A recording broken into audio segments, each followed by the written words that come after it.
Hey there, welcome back to 7 Minute Books.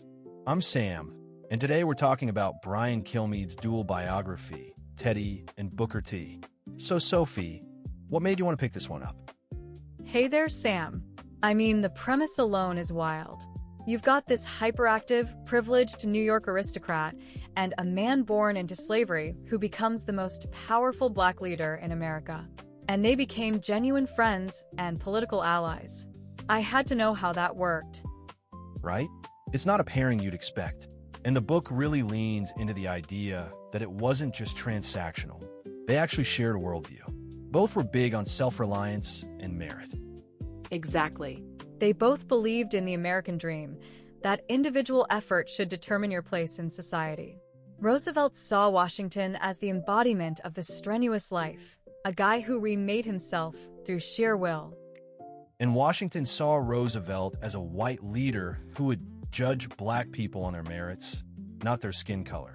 That was huge for its time. It really was. But the book doesn't sugarcoat the limits. Roosevelt's views were paternalistic.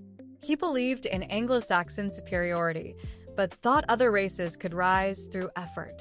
He saw Black Americans as childlike and in need of guidance. And Washington's whole strategy, the Atlanta Compromise, was about proving economic worth first, then earning rights slowly. He thought political agitation was premature. That made him popular with white philanthropists, but controversial among black leaders like Du Bois, who wanted immediate civil rights. So the partnership was built on a pragmatic foundation. The moment that defined it was the White House dinner in 1901.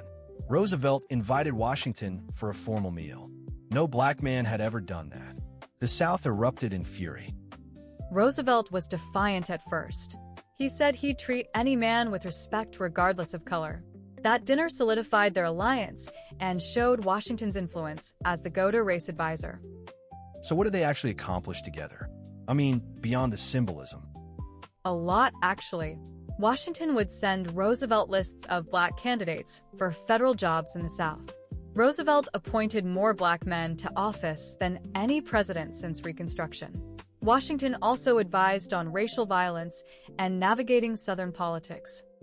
But it all fell apart with the Brownsville Affair in 1906. A shooting incident in Texas involving black soldiers, and Roosevelt discharged 167 men without due process, many innocent. Washington was devastated. He'd built his whole career on the idea that good conduct would earn respect. He pleaded with Roosevelt to reconsider, but Roosevelt refused to appease white Southern sensibilities. That was the betrayal. It showed that Roosevelt's commitment was conditional. When it cost him politically, he sacrificed black soldiers. The trust never recovered. Later, Roosevelt pursued a lily-white strategy in the South, excluding black delegates. The man who dined with Washington was now abandoning black voters. So it's a story of high ideals and profound failures. They made real progress, but they also allowed segregation to become entrenched by not challenging it directly. Right. They were prisoners of their time. The book leaves you wondering what might have been if Roosevelt had been more courageous or Washington more confrontational. The part that got me was how personal it was. These were two flawed human beings trying to navigate impossible choices. Their friendship was genuine, but it had limits. And the central question they grappled with, how to achieve racial justice in a deeply unequal society, is still with us. Each generation has to take it up again. So my takeaway is that progress is messy. You can have a real alliance between two people from completely different worlds, but it can only go as far as their own blind spots allow. That's a good one. And hey, if you want to dig deeper into this story or find more like it, the whole library is over at 7minutebooks.com/app. Over 6,000 fiction and nonfiction titles you can read or listen to in any language, and it starts at $2.99 a month, $9.99 a year, or $19.99 for lifetime access.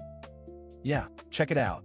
For now, I think the book's real point is that even the most powerful friendships can escape the limits of their time, but that doesn't mean they're not worth having.